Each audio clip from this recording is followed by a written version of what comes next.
Please please ऐसा वाला button दबाकर सब्सक्राइब कीजिए चैनल को और ऐसा वाला बटन दबाकर लाइक कर दीजिए और ऐसा वाला बटन दबाकर शेयर कीजिए।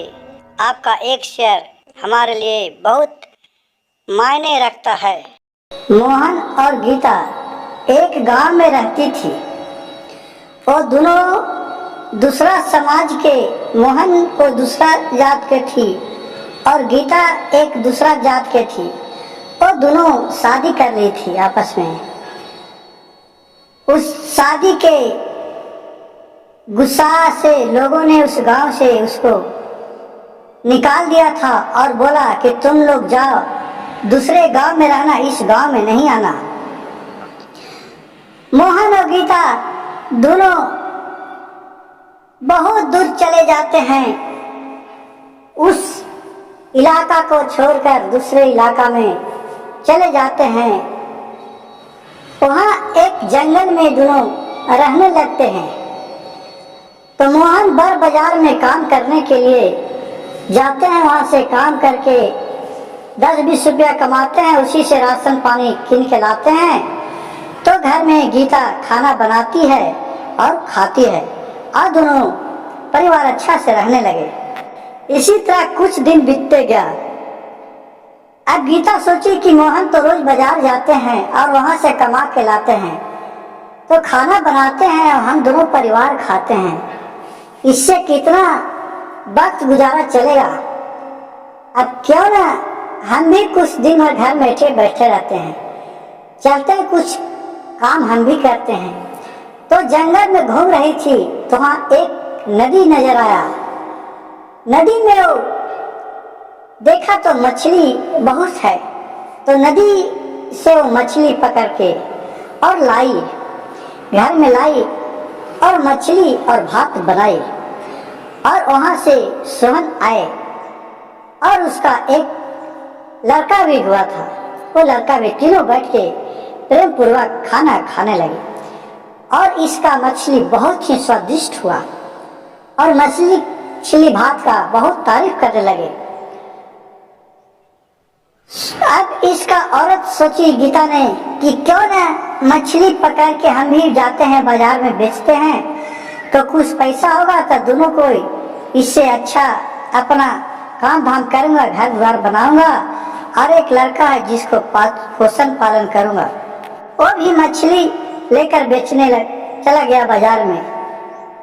लोगों को देखा कि ये मछली कहाँ का है, एक खारा पानी का है कि मीठा पानी का। तो गीता को इसके बारे में कुछ मालूम नहीं था। तो गीता बोली कि खारा पानी का है। तो मछली कोई नहीं लिया और फिर सारी शाम हो गया और मछली घुमाकर लेके चली आई। फिर दूसरा दिन भी उसी तरह बेचने गया, दूसरा दिन भी मछली नहीं बिका। वो आकर बहुत ही उदास घर में बैठा हुआ था। उधर से मोहन शाम के आया काम पर से, तो बोली कि गीता तुम क्या उदास बैठी हुई है। मोहन बोले कि देखिए ना, मछली बेचने जाते हैं तो मछली बिक नहीं रहा है, मैं क्या करूं, हमको कुछ समझ में नहीं आ रहा, सबका मछली बिकता है और मेरा मछली नहीं बिक रहा है। सोहन ने कहा कि ऐसा करो कि तुम मछली या भात ले जाओ बना के, तुम्हारा मछली में बहुत स्वाद है और सबसे कम रेट में बेचना। कहा कि ठीक है।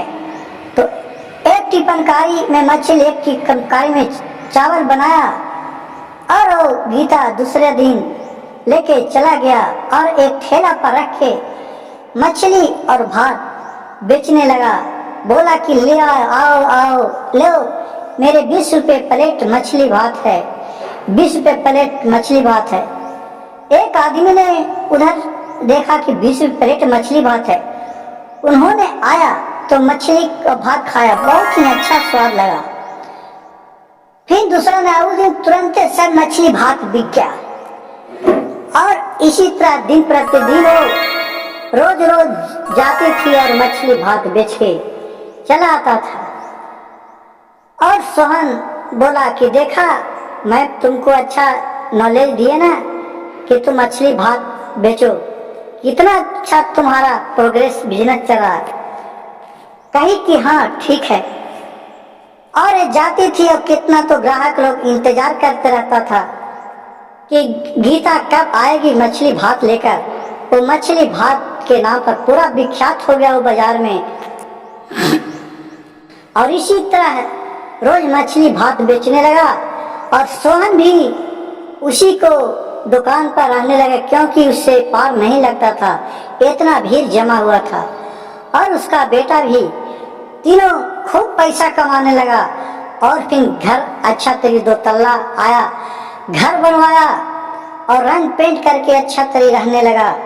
सोहन और गीता और उसके लड़के बहुत बड़ा बिजनेसमैन बन गया वो मछली भात बेचकर। इस कहानी से हमें यह शिक्षा मिलता है कि किसी भी काम करने से हम छोटा नहीं कहते हैं।